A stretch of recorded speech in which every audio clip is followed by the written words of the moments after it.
You are listening to WXOJLP Northampton, 103.3 FM. Welcome. I'm Warren Odess Gillette, and this is A Baha'i Perspective.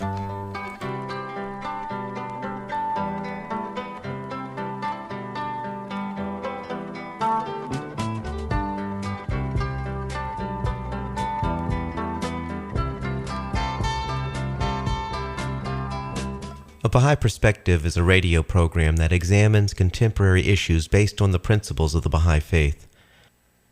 On today's program, I'm going to play an interview conducted by Leaf Hanson from his Bleeding Purple podcast. Leaf describes his podcast as, quote, the musings, interviews, and audio experimentations of a guy attempting to stretch between the best of blue and red. Subject matter mostly revolves around honestly exploring spirituality, creativity, and various other wild topics. This is not a political podcast, though it does occasionally try and get at issues behind the politics, unquote. The interview I'm playing today is Leaf Hanson interviewing Pasha Mohajer Jasbi, a Baha'i from the Washington State area. You can find more information about Leaf's podcast at the website www.wonderosity.org. That's WONDEROSITY.org. For information specifically about the Baha'i Faith, you can go to the website www.baha'i.org. That's BAHAI.org. Or you can call the toll-free number 1-800-22-UNITE. Here is Leaf Hanson's interview with Pasha Mohajer Jasbi. Would you like to tell us how you came to share in Baha'i Faith? Well, it's kind of a long story, but I was raised a Lutheran. I didn't make it to confirmation class, much to my grandmother's dismay. I think we started confirmation maybe at 11 or 12 years old. And then I think my mom, because she was raising 3 daughters on her own, we started at the Pentecostal church because they had a church bus that picked you up on Sunday morning. And we went to Sunday school, and so my mom could have a day off. So I really think it was a practical consideration on my mom's part. How was that experience? It was fine. You know, for me, it was like all one religion, which it is. It's the teachings of Jesus, just sort of practiced in different ways. So consequently, I really loved Jesus Christ and took it very seriously, my own salvation and the salvation of others. And then as I got older in my puberty years and young adulthood, 17, 18, I started to, just kind of have questions about things. And I'd go to choir practice on Sunday night, Bible study on Monday night, youth group on Wednesday night. I was really active in my church. And just started, asking some questions of the youth leaders and pastors and stuff. And I really wasn't finding adequate response. So I then began to study the Mormon faith, and a very good friend of mine in high school. High school. Yeah, this was back in the caveman days in 19. Let's see. Well, before we had iPod casting, broadcasting, whatever. Well, I graduated high school in 73. So you do the math, listening audience, figure out how old I am. 25. So anyway, she was my very good friend in high school, and she was a Mormon, and I really liked how their family was with each other and things that they did. So I started going to seminary with her, and that was at 6 o'clock in the morning before school, and we'd have like an hour class at the local stake center, the local ward, which is the LDS church. And I learned some of the basic principles of the Mormon faith, and I really liked their family unity and activities for the youth and all that kind of stuff. So it was maybe about a week before I was to be baptized into the Mormon church that mind you now, I'm going home praying to Jesus every night for guidance and please show me the way, give me a sign, all that stuff. And I wasn't peaceful in my heart. I don't know what it was. And I called my girlfriend like about 3 days before the baptism, and I said, I just can't do it. It would be dishonest of me to go ahead with it. There's something not right in me. Nothing about the religion, but something not right in me. And she said, well, fine, you're going to hell. Bye. And never spoke to me again after that. And you said, that gives me a little sense of what didn't feel right. No, well, no, I mean, and that was her personally. Right. That doesn't mean she's representing the Mormon teaching. Sure, So, that was the end of that beautiful friendship, what I thought was a friendship. But anyway, so I really was emotionally and spiritually drained because I had really been searching, even though really I was like really, because I love God and I love Jesus. And so I just felt like I wanted more than whatever I had. So I took a break. I prayed and I said, I still love you. I still care about you, but I'm just going to be a summer beach bunny volleyball player on Alki Beach in Seattle. So that was the summer of my high school graduation, and I went and just kind of hung out with my friends and really just gave myself a mental break from thinking about too many deep things. Well, meanwhile, on the radio, this is way before your time, there was a local disc jockey in Seattle. So his name was Burl Bear, and he was a disc jockey on KOL, which was AM 1600 on your radio dial. Oh, you say that so nice. And they, Could you just keep talking in a radio? No, yeah, that radio. So hi, everybody. So they played like all the current pop hits and everything. So that was my station that I always had it turned to. And I just loved his voice. It was like deep and booming and very self-confident and whatever.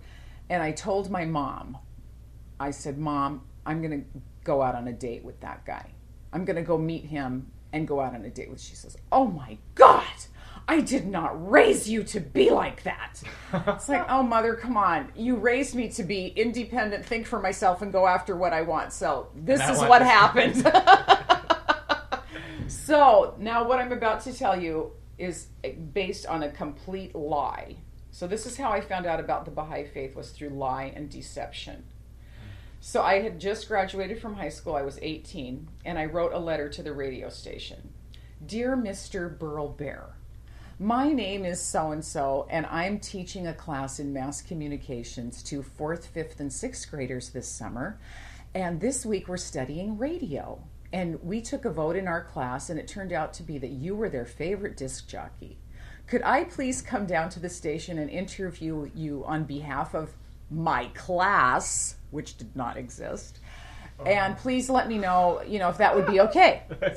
And so my mom is like, oh my God, you're going to go to jail. Oh my God, I can't believe it. Oh, you told your mom about this. Well, she was like, I was like kind of, so Mom, how does this sound? I was very open in my deceit. That's good. So she really was, I think she was pretty horrified at her daughter. I don't know. She was just, I think I really did kind of shock her and maybe disappoint her a little bit that I was so deceptive. But anyway, so I mailed the letter off. That's when we had to use mail. And that's the paper yes, paper stuff with a stamp on it, yeah.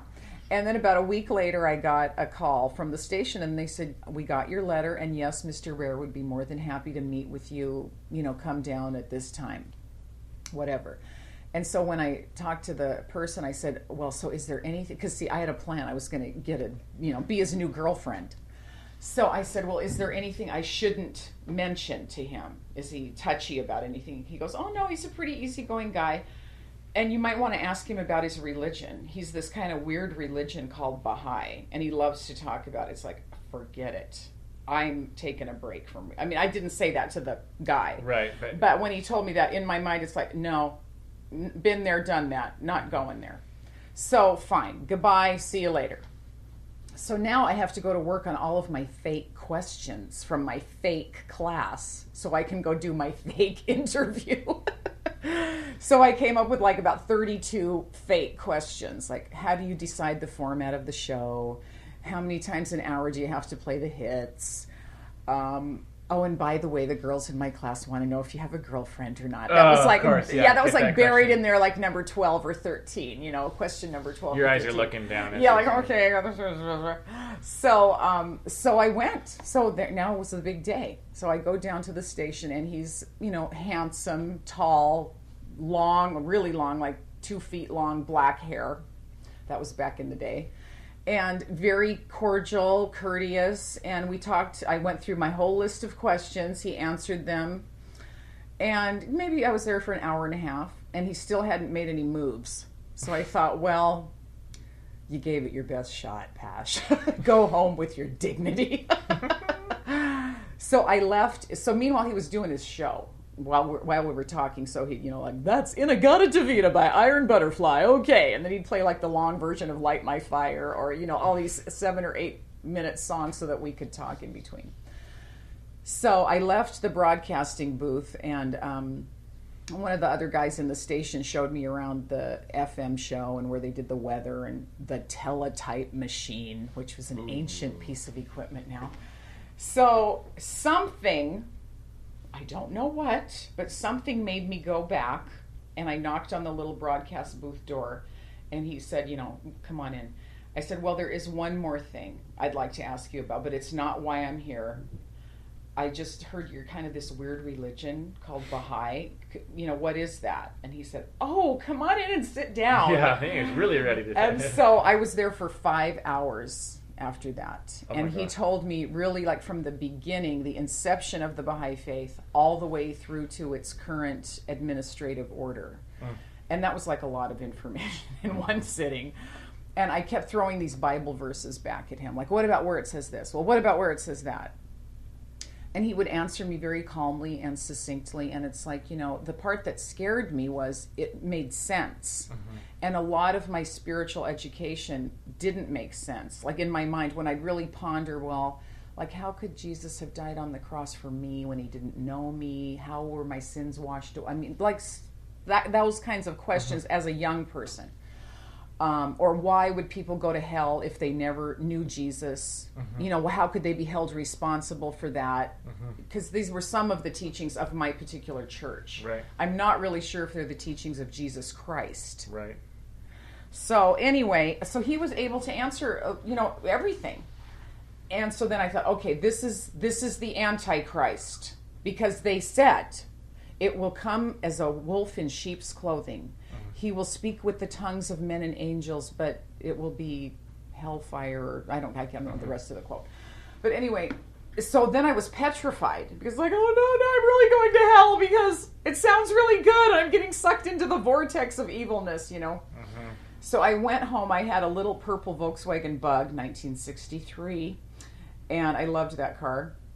And I went home, all the way home in my little Bug, bawling my eyes out. Just crying. Mostly out of fear, because I just was worried that, this wasn't true, and what had I done, and now I had listened. Even listening was going to be a bad thing. So I have to back up. Before I left that night, the radio station, he goes, well, if you want to learn more, why don't you come to my house on Saturday? I'm going to have a little gathering. And I'm thinking, oh yeah, now he's finally making his move. Saturday night, his house. You really were thinking that? Oh yeah, like what an ego did I have? Jeez.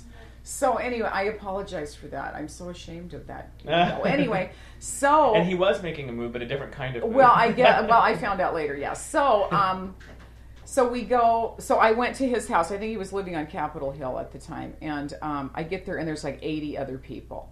So it's like, oh, geez, fine. But really, by this time, I didn't care about him anymore. I was really interested and worried about this thing he was telling me. Yeah.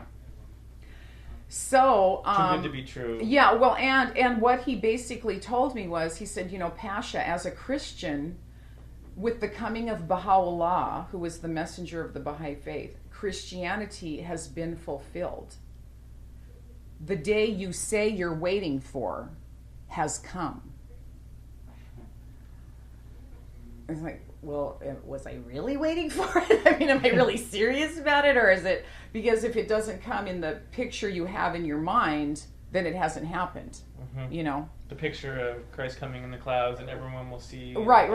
Yeah. So, and I told him that. I said, I don't know if we went into this discussion like at that time, but I had that in my mind, because we were taught, every eye shall see and every ear shall hear. Mm-hmm.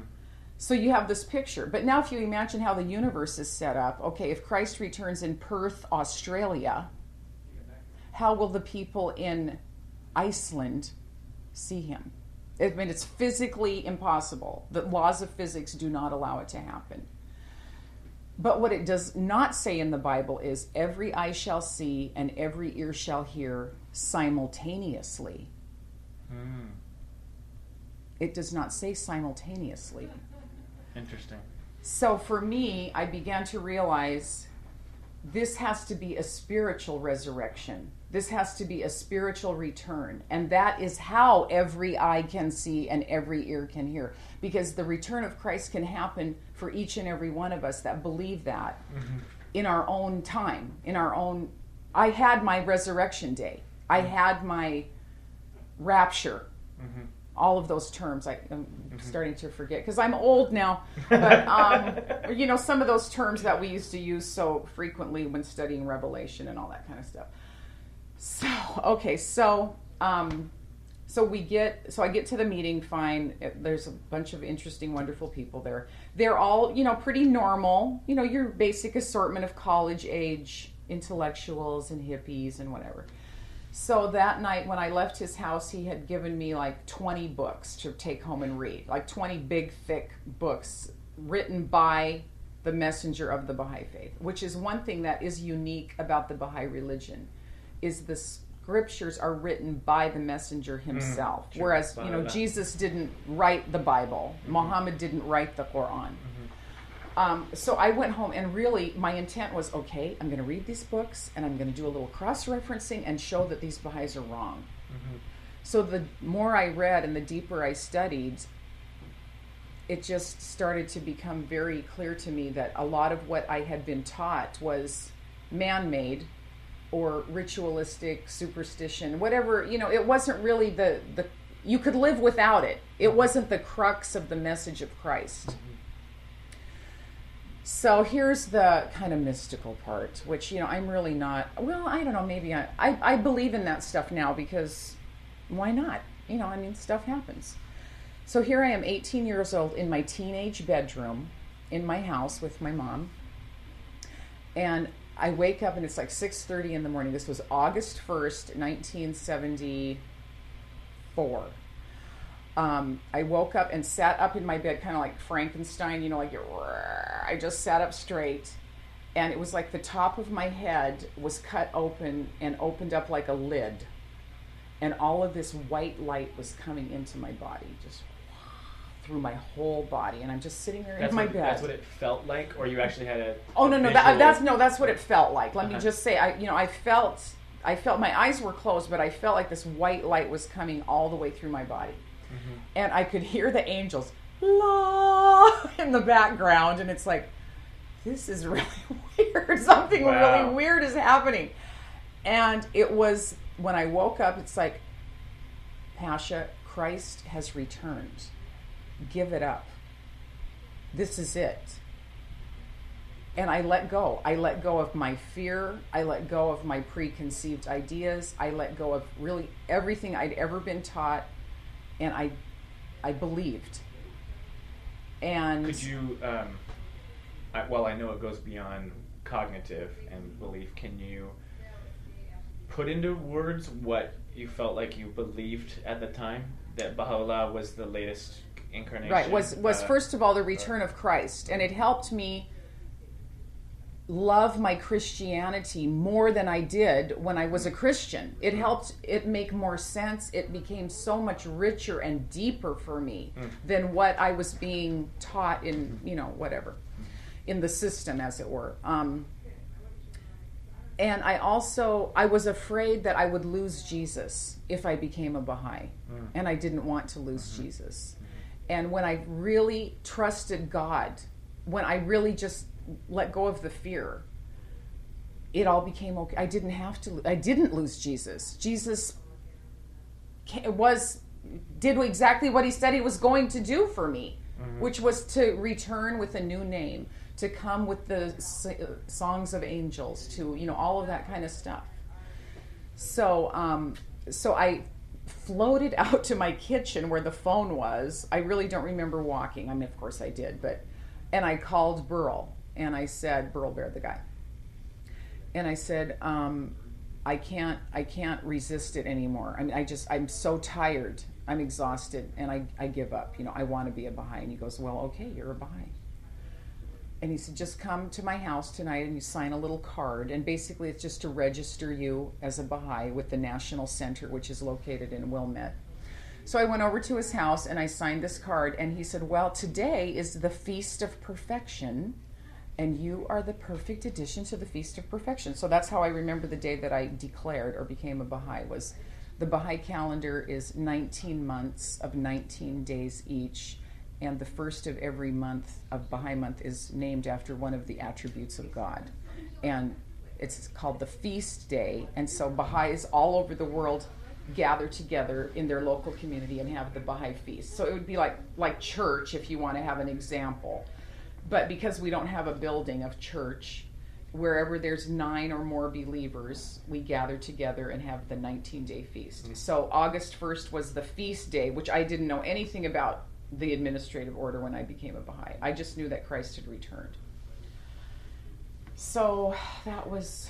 So did you and he hook up that night? No. So whatever happened to... No, actually, I found out later that he was lying to me. Gay. No, he had a girlfriend. And they got married like within the next 6 months. And she was darling and wonderful and all that. So, but I didn't care about him anymore. Yeah. Christ had returned, so who need Burl Bear? So yeah, but I had told this story so many times to so many people, and they said, have you ever told him? And it's like, no, I have never told him the truth about that night. So I finally told him like 15 years after the fact, and of course he was well married with children and all that stuff. And then he said, well, Pasha, it's good to know you came under the shadow of Baha'u'llah through lie and deceit. So it's like, we all get there somehow. So That's that awesome. was my way. I love it. Well, the Bible's full of stories of there's I think it's called craftiness, or cleverness. When it's like good guys supposedly doing it, then it's cleverness. Yeah. When it's bad people, then it's lying. Yeah. So it's like you just kind of very resourceful. Yes, Very resourceful. You were a very resourceful, wise, crafty, wise as a snake. So then I have to say, when I became a Baha'i, then my mom freaked out. So she wrote to Billy Graham. And this is during the Hare Krishna era too. When there was a lot of Hare Krishna people on the corners of Seattle, with their symbols and everything. And so my mom she was a little confused. Even though I had explained everything, she wasn't hearing me at all. Mm-hmm. So she wrote to Billy Graham and asked him about the Baha'i Faith. And their organization, I know it wasn't Billy Graham personally, but their organization wrote her a letter back that said, yes, we're praying for many of those who have left the fold. We can recommend a couple of books. Baha'ism and Other Cults by XYZ or whoever. Of course, written by a non-Baha'i, I'm sure. Yes. And some other book. And she shows me that. She goes, see, look at this. You're going to hell. You're going to go to hell. And I loved her more at that moment than I ever loved her ever. She loved me so much that she really cared about me. Yeah.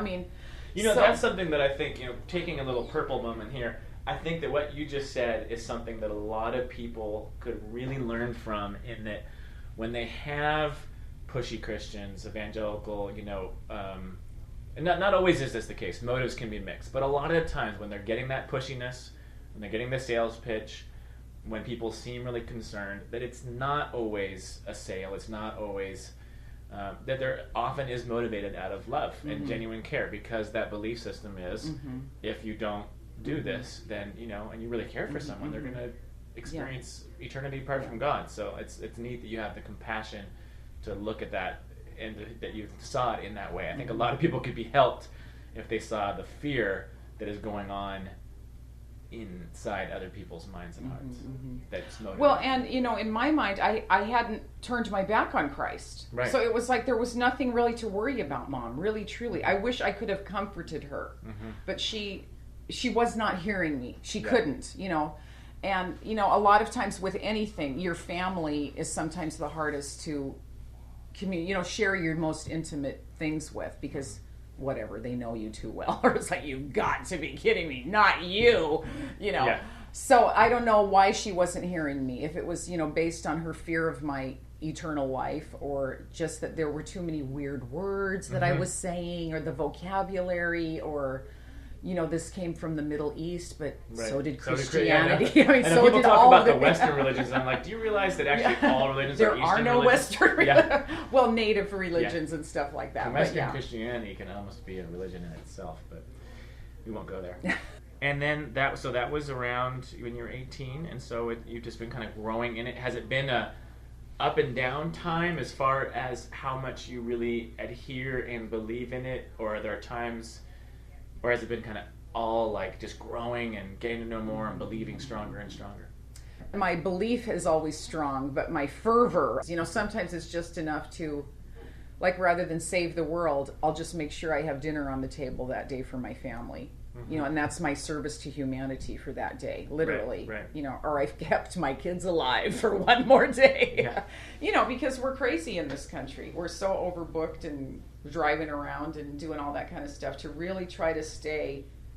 What is my primary purpose? What is my primary goal? And I'm a kind of person, I'm a really extreme person. Like, yes, I'm going to go save the world. Yeah. Meanwhile, I've got 18 loads of laundry at home to do. So it's like teaching me to be practical. And one of the teachings of the Baha'i Faith is moderation in all things, including religion. Including religion. So fanaticism is not really a desirable quality. But let me tell you the story of how I met my husband. Yes. Okay, so now I'm a Baha'i for a couple of years, and I'm participating in my local Baha'i community, which was like maybe 20 people. They were wonderful. And I sing professionally. So my mom would go anywhere to hear me sing. So I was in this group with 3 other girls called the Tender Tones. Of course, I was the head tone. And we sang stuff like the Andrews Sisters, and like really tight 4-part a cappella harmony. So it was a big Baha'i holiday, Nowruz, New Year. And we were invited by the Seattle Baha'i community. I lived in Burien. So Baha'i communities are divided by currently like civic boundaries, like, Gig Harbor, Tacoma, whatever.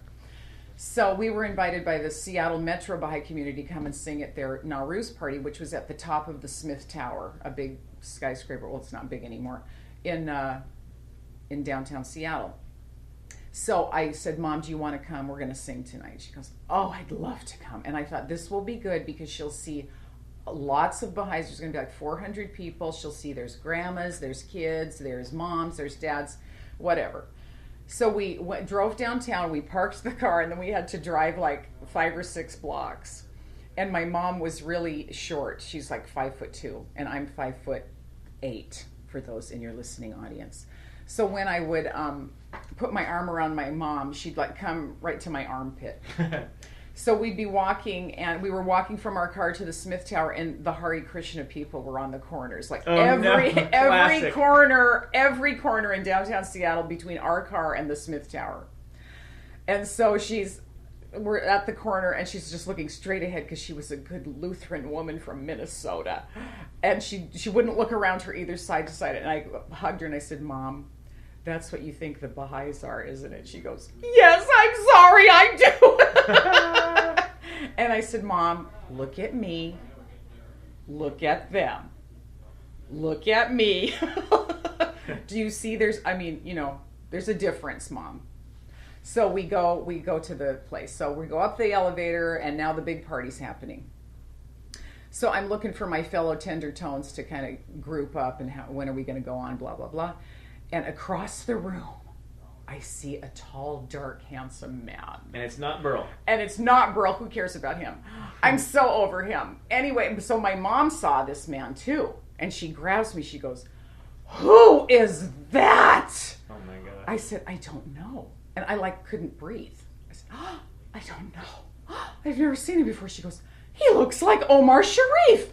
Oh my God, he looks like Omar Sharif. It's like, mother. Now, mind you, all of our life, she had raised 3 girls on her own. It's like, stay away from boys. Boys only want one thing. They're no good. They're this, they're that. Never use your money. Never drive your car. Never call boys. So she sees this man. She goes, oh, go meet him. Go find out who that is. It's like, Mom, go for it. What happened to you after all these years? I was like just shocked. So I didn't. I mean, it was just too, even for me, I have my boundaries. It's like, I'm not going to go. But I did know that when we got up to sing, he would see us up there singing. But not in the Ritz. Yeah. So when we got up to sing in the front, I could see him way in the back, leaning up against the wall, looking very dark and mysterious in an Armani suit or something like that. And, he was watching the gig. So it's like, okay, that's enough for me. So we went home, me and my mom. And then the next month was another Baha'i holiday. And we got asked to sing again at some other function. And so there was all this fabulous exotic food. So I went to the kitchen to give my compliments to the chef, and it was him. He was the chef? Yes. He had cooked for like 200 people. And I said... And you really didn't know that? No! I did. I went like, oh, hi. Hi. Yeah. Oh, hi, my name's Pasha. I really liked the food that you made. Oh, boy, do you cook. Yeah. I mean, you're hot. You're really sizzling, yeah. So I just got all blubbery over myself. It was just stupid. So I had business cards with me all the time. Just said Pasha and then my name, my number. And I said, well, what's your name? How old are you? Where do you live? Where are you from? And he could really not speak English hardly at all. He'd only been here like 2 months. While I'm talking to him, he had wrapped up this food. He goes, please take this home for your mom. It's like, for my mom? Oh, he saw me with my mom that night, so he was watching me. Oh, this is good. So I said, well, if you ever need help with your English or whatever, just give me a call. I have a car. You don't have a car. I mean, we sort of found out about each other. So I went home that night, and I think I got home about 2 o'clock in the morning, and I woke my mom up out of bed. I was like, Mom, remember that guy? Remember Omar Sharif? I met him tonight. And his name is like a mile long. I said, so if someone calls that you can't understand anything they're saying, it's him. Don't hang up. So it took about 2 weeks for him to call. And then I made a point of whenever we saw each other, because it was always like Baha'i functions, like some kind of party or meeting or service project or youth group or whatever. So whenever we met, I would say, so are you going to go to that thing next week? And I would always make sure that there was something coming ahead, like if he needed a ride or whatever. So it took me about a year, but I finally ground him down and made him beg to marry me. I'm sure he would tell it a little bit different, but... Oh, that's great. Yeah, so we met actually on Nowruz, and we were married the next Nowruz. So you were how old then? 21. So it was just a couple years after you had become a Baha'i, yeah. Okay, wow. Yeah. And now here you are, and you have how many kids? 3 children. 3 children. I'm 50. And they are all, what are their ages again? Alexei Sabah, also he's 23 or 24, sorry honey, I can't remember. And then my second son, Andre Zia, is 19, up and coming filmmaker and architect. And my daughter, Anushka Leva, she's 11. And now, are they all Baha'is? They are. This is one, if I die tomorrow, Leaf, I'm telling you, if I die tomorrow, I will die a happy person, because each of my children has their own relationship with God. They're not doing it to please their parents. They're not doing it to look good in public. They're not doing it for any other reason than they have their own relationship. And I really credit their parents, my husband and myself, because we didn't raise them to be fanatic about anything, including their own faith. And whatever I'm sure they have their own experience, they would say, but from a parent's perspective, they saw their father and I struggle with life and how we solved our problems using spiritual ideas or whatever, but it was never used as a weapon of, well, what would Baha'u'llah want you to do about that? Who knows? I mean, we're not the messenger of God. WWBD. Yeah. What would Baha'u'llah we never used our faith to vilify our children or guilt them into anything, or and that was very conscious decision on my husband's and my part. Mm-hmm. So that's what I think it was, but maybe it was something completely different, like because daily prayer is a law in the Baha'i Faith. The obligatory prayer. Now, by a law, can you explain what you mean by a law? one of the things, if you say you believe, then this is one of the things that you do, that you are willing to do. And if you don't, If you then don't, you, then in a you- sense, have committed a sin? No. Then you just maybe you don't receive the bounty of Okay. it's like your own choice. It's not like you've done something to yourself. Okay. You can either fill up your gas tank or not fill up your gas tank. You Right. just won't have gas. Right. So you can sit there and cry about it or go get the gas. Anyways, but I remember with all three of my children at various ages, maybe for some reason I would go into their bedroom, like maybe I had a load of laundry real quickly and I couldn't knock on the door, and it was like, Mom, you're interrupting my prayers. And it was like, wow, like they weren't doing it for anybody to see them or... So those kinds of things, as a mother, I know who my kids are. They don't have one face in public and one face anywhere That's else. awesome. And I really, if I died tomorrow, thank you. That's perfectly fine. Neat. Yeah. Huh. What about, one thing I'm really curious about, because I've, my own story is a complex spiritual journey also. Next time I'll interview you. Yeah. I'm always curious to know, apart from the ideas, the beliefs, the talking, the kind of sales pitch that we all get tempted into go into, why, I heard you the other day saying one thing that all religions have in common is they all think they're right. I think you said that, right? On an actual experiential level, as a Baha'i, which branched out of Islam, in the sense that its origins, its womb was in the You Muslim could say world. Christianity branched out of Judaism. Yes, in that similar kind of way. And therefore is a theistic religion, and believing in a God who is relational. Do you, and really don't just answer me like this because it's the right thing to say, do you feel like you really have this relationship? And what is sacramental to you, or what are the ways that you enter into and experience God? Is it really dramatic and like that time you had when the light came? Have you had a lot of things like that? Is it sort of the gentle, still, quiet voice that's like, is that me thinking, or is that God? Or what kind of how do you experience God for someone like myself, maybe who is in transition and struggling to even know, does God really care and is present? What's your experience? Well, I think, that's the limiting thing about experience is it's so individualistic, and for someone that maybe hasn't had a mystical experience doesn't mean that their faith is any less, so I don't know if that necessarily, well, you asked me the question, so I'll answer it. Okay. I've had that one white light resurrection day thing.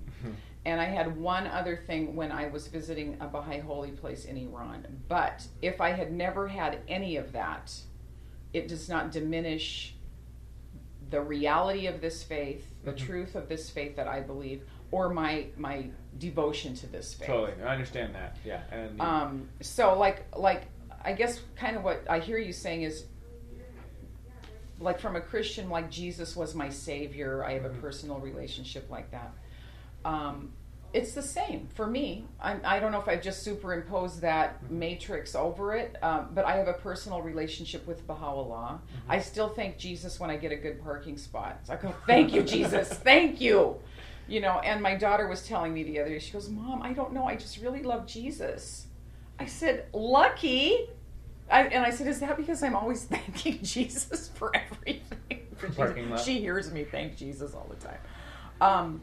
But I think part of it is what I was saying before is the daily prayer keeps you in spiritual contact. And, I see as a Western person who's like, hey, I'm independent. I'm on my own. I'm free. I'm a democratic society person.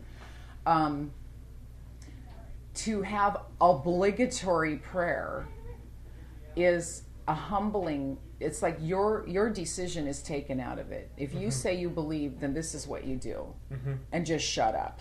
This is, of course, my interpretation. Yeah. But what also it is as a Christian who was I have still a lot of guilt and, oh my gosh, it was my fault, or let's blame somebody else or whatever. It takes my emotion out of it. Like some days you feel worthy to pray. And other days you feel like this wretch and terrible and I'm not worthy of God's love and I'm such a sinner or whatever. The obligatory prayer erases all of that, and you just pray regardless. It removes all of the roller coaster of You just still on your roller coaster, but it has nothing to do with and you're still going to pray. Right. What comes to my mind is in a marriage, you could almost use a similar word in that, hey, communication is going to be obligatory in our marriage. If you're going to be married to me, you have to communicate with me daily. You're not saying I'm going to get a divorce or arrest you if you don't. You're saying... Which people do. Yeah, right. And in one sense, I guess if you completely shut off, then it's questionable, does the relationship exist? But what I hear you saying in that sort of obligatory sense is that the relationship that you have, and that's been... it's kind of like God as our lover says exactly. to stay in this beloved, relationship, yes. we need to stay in contact. But I guess here's my little bit more difficult question, and let me just try and tweak it again. It's not so much the question of what are you saying to God and what are you doing and serving. I'm curious this is a hard question. How do I receive the message? Yeah, and how do you, and how is God's part in that relationship? If you're the beloved, it's like, is it daily high times? Is it like desert, hey, where the heck are you, God? Or what, All of it. All of it at all times, yeah. I mean, I think for everyone, we just go through our basic human emotions some days are up, some days are down. For me, there is a constant, though. I mean, that's the piece. What's the constant? Is just knowing, okay, there is a foundation I can go to, whether I feel like it or whether I believe it even. I can depend on that foundation because that is the unchanging thing. I'm the thing that changes. What's the constant, though? Is it the beliefs? The spiritual teachings, the truth, the reality of this word that has been the same word over thousands and thousands and thousands of years. And, when Christ said, ye shall know them by their fruits, we have to see what has stood the test of time. The spiritual truths, the things that have inspired humanity for art and music, and all of the things that have made us better as a human race are the truth. The things that are dragging us down is the lie, or it's a distortion of the truth. It's a distortion of the truth. Thinking, superior, inferior, rich, poor, intellectual, stupid. All of those kinds of things are. So for me personally, yeah, sometimes the reason I wash the dishes is because to be clean is a virtue. Sometimes that's the only reason. And it doesn't mean that some days I just freaking don't wash the dishes. So I don't know if I'm really, I guess. You are I'm going to bring it really home. How's this? Right now, you believe, and I do too, but probably in, who knows, probably actually very similar ways. God is right there. It's right there. It's right here in the room. In that plankton out in the canal there. That's right. Do you sense God's presence right now? Well, I don't know if I was talking to you about flowers the other day. I mean, I'm like a flower freak. I used to be a floral designer, but it's like, oh, she's a girl, she likes flowers. No. There's a quote in the Baha'i writings that says something, and all the worlds of God. Oh, yeah. A flower is a world of God. An eyelash. I really, somehow for recently, in the past 3 or 4 years, that phrase, all the worlds of God, have been coming up for me. The world of the atom, then you break that. Now there's another world to discover inside that. Now there's another, it's just, I don't know. I mean, I just say, if you don't believe in God, look at an orchid. Really look at that thing. Look at the geometry, the architecture, I don't know. I mean, I run out of words. I can't, or the place we live, the Pacific Northwest. It's just, we have the mountains. I mean, it just sounds so cliche, but no, it's true. But it really, so beauty, all the worlds of God. The beauty that you see in creation, and the beauty is the truth. The beauty is the truth. The ugliness is the distortion of the truth. So yeah. So where you live right now, you said it takes 9 or more to actually have a kind An of assembly. An assembly. Mhm. Okay, well let me just share my limited understanding. So if there's one Baha'i anywhere alone out in the desert or whatever, that's the Baha'i community. So if there's 9 or more adults in that community, 21 or over, then you can elect what's called the local spiritual assembly. Okay. And then you have, but there are many people all over the world that are single Baha'is in isolated areas, and that they're the community. Well, for our listeners, if you didn't know, that the Baha'i Faith is actually, apart from Christianity, the single most spread religion in the world. So, I mean, it's the most diversely spread amongst countries. And its publications are translated into lots and lots of different languages, which I should know that number, but I don't. Over 200 languages, I think. Yeah. These children here, a lot of them are the only Baha'is in their schools, from Spokane, Tacoma, Seattle, Yakima, whatever. So to come together and have 100 Baha'i kids together, they really need it. I bet they do. They need it and they love it, because it's lonely, you know. Do they? I noticed that a lot are of, an ethnic background, probably Persian, as that's the majority birthplace. Is that in the Seattle area still sort of demographically much higher than sort of your typical Anglo-American, or? Because the Baha'i Faith began in Iran, the country of its birth. The largest concentration of Baha'is at one point was in Iran. I do not know if that's still true because of all of the persecution that's been going on in Iran with the Baha'is. I think maybe... I don't want to say what other country may have overtaken the population, if it even has at all. But so there's been a lot of movement of the Persian Baha'is throughout the world, and many have come to the United States. So consequently, there's quite a population in I would say a lot of the major cities. Okay. I can't remember exactly right now, but in the last conversation I had with some Baha'i friends, their framing of what happened on the cross and what the nature of salvation and what happened on the cross seemed to vary somewhat significantly from traditional quote-unquote Christianity. And that would obviously be since it's, as you call it, the crux, literally means the cross. What is your understanding of a Baha'i's perspective of what happened on the cross and why? So take whichever question you want to do first.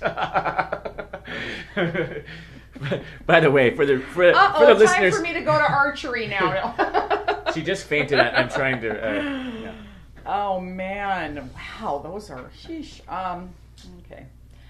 Well, so you tell me what you think the cross. Refresh me. Okay, I would have this. I don't. This is not my perspective of the cross, but I'll try and rephrase what I understand. Okay. A more traditional Christian understanding of the cross is. Traditional Christian understanding of cross in America and in this last 1,000 years takes what we call a penal substitution understanding of the cross, in that humanity, kind of like a court system, humanity had this debt that it had to pay God because of its sins, and that it could not repay that debt because we're imperfect, and it needed the perfect sacrifice, and that built off of the Jewish understanding of the sacrificial system, and that Christ, which sort of foreshadowed that, and Christ as the Lamb was that final sacrifice, perfect sacrifice to God. So God needed the sacrifice because God couldn't like us and couldn't accept us because of our imperfection, and only through the blood of Christ, which gets complicated when you try and ask Christians what that really means. Was it a sacrifice to God or to the devil or to humanity? Who got paid off? A debt was paid. And when one believes that and trusts in that payment, that one is then made right with God, justified with God. So through him we are washed clean. Something like that. I'm trying to remember. There's lots some of the different phrases. Yeah. And a lot of Christians, I think, just say the phrases, and when you're honest with them, they don't really understand. That's the where phrases. I was. It's right. like I got to a point where wait a minute, now let's just really break this down grammatically or whatever. Right. Okay, but what I kind of heard when you were talking to me was like, God could not accept Right. So there's something God cannot do. Good I mean, puzzle, let's talk about that, shall we? Or they would maybe say God could, but the only way God could would be offering the sacrifice, and that's why it had to be made. Okay, so this is like finite minds trying to confine the infinite, really. Yes. We're trying to confine so that it makes sense to us, maybe. Because there's a phrase, and really, we're really encouraged in the Baha'i Faith to memorize. And so now I'm paraphrasing grotesquely, but there's a phrase that something to the effect of, no matter what name or praise I give to thee, that's not what you are. Talking about God. No, I can praise thee for every minute of every day of every year of my life, and it will never be enough. No matter what I say, powerful, counselor, omnipotent, omniscient, it's not what it is. It's so much, even if we say bigger, it's so much bigger. That's still a right. It's a limiting word. Right. So no matter what we say, that ain't what it is. So Baha'u'llah talks about that God is the unknowable essence. He has been and will forever be veiled before the eyes of mortal men. And it's only through his manifestation that we can understand this idea. And we still can't understand. We can only understand so far. So the whole idea of, well, God couldn't accept this unless it was done XYZ way. That's one part that I have issue with now as a Baha'i. Another part is the crucifixion itself, as everyone knows, is, being hung on a cross was very common. So that act in itself was not unique. I mean, that was the common way to, kill people, execute people. So in that sense, Christ was no different than whoever else was hanging on a cross physically. The thing that made Christ different was not really his birth, not really his death, but his life and the teachings that changed the face of humanity. That's the living Christ. That is the living Christ. The death was a moment in time. That doesn't necessarily help me today.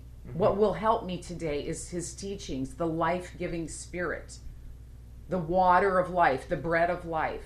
I haven't said these things in a long time. I remember they're still back there in my brain. I know there is a lot of emphasis in Christianity on the birth of Christ and the death of Christ, but philosophically you could argue either if you took both of those away, would it diminish the position of Christ?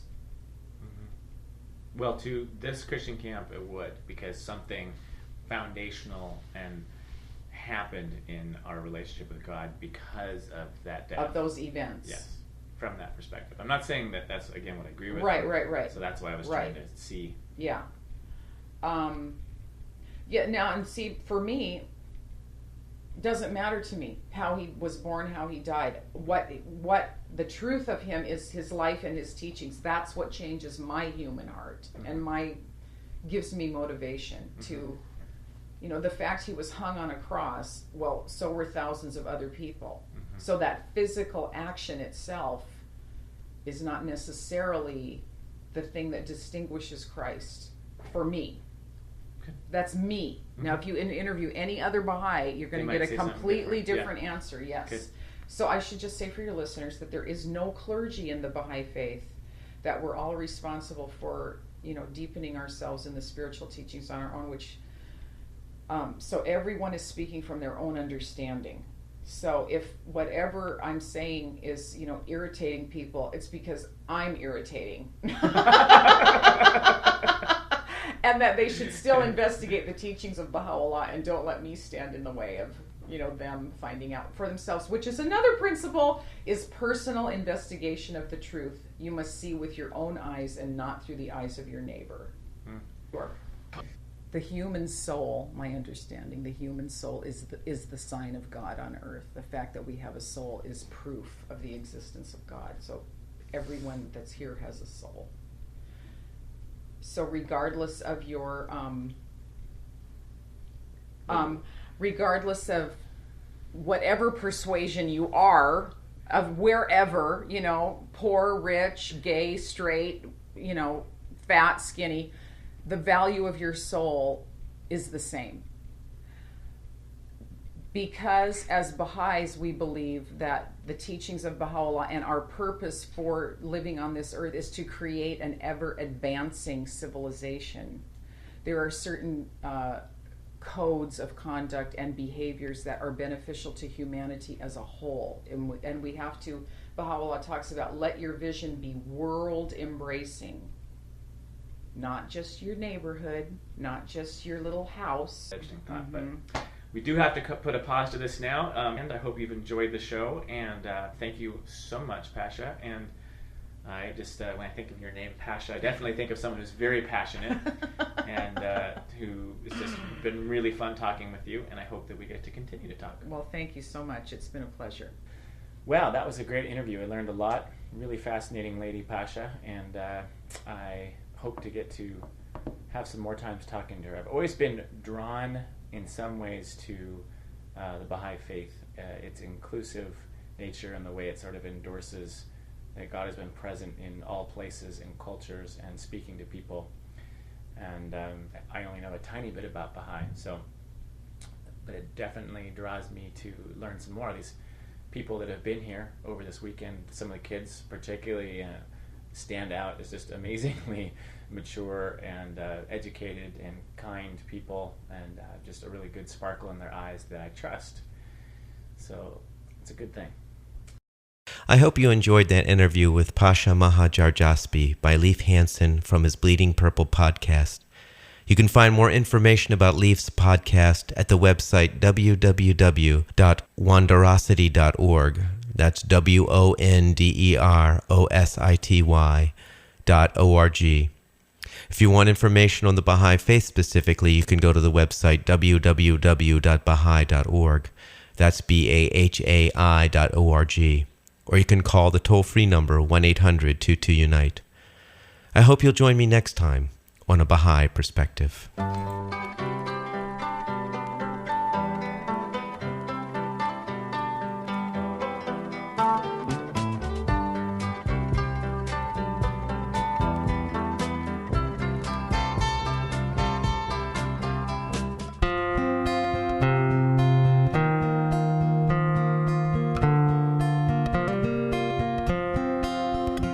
Oh God, refresh and gladden my spirit, purify my heart,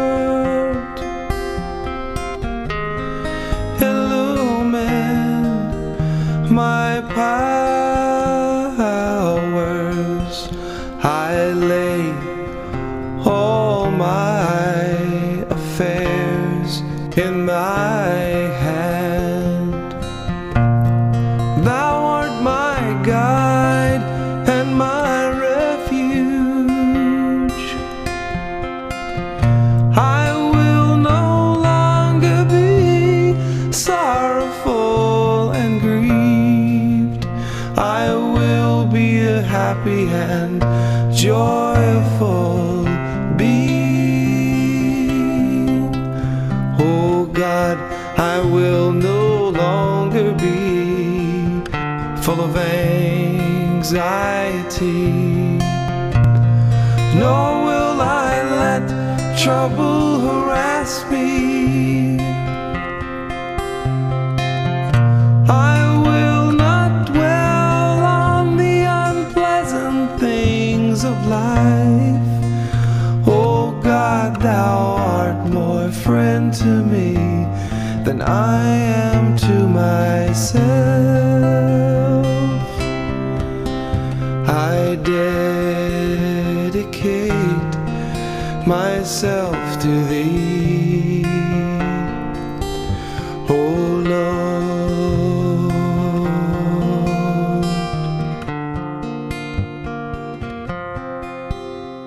You are listening to WXOJLP Northampton, 103.3 FM, your Valley Free Radio station.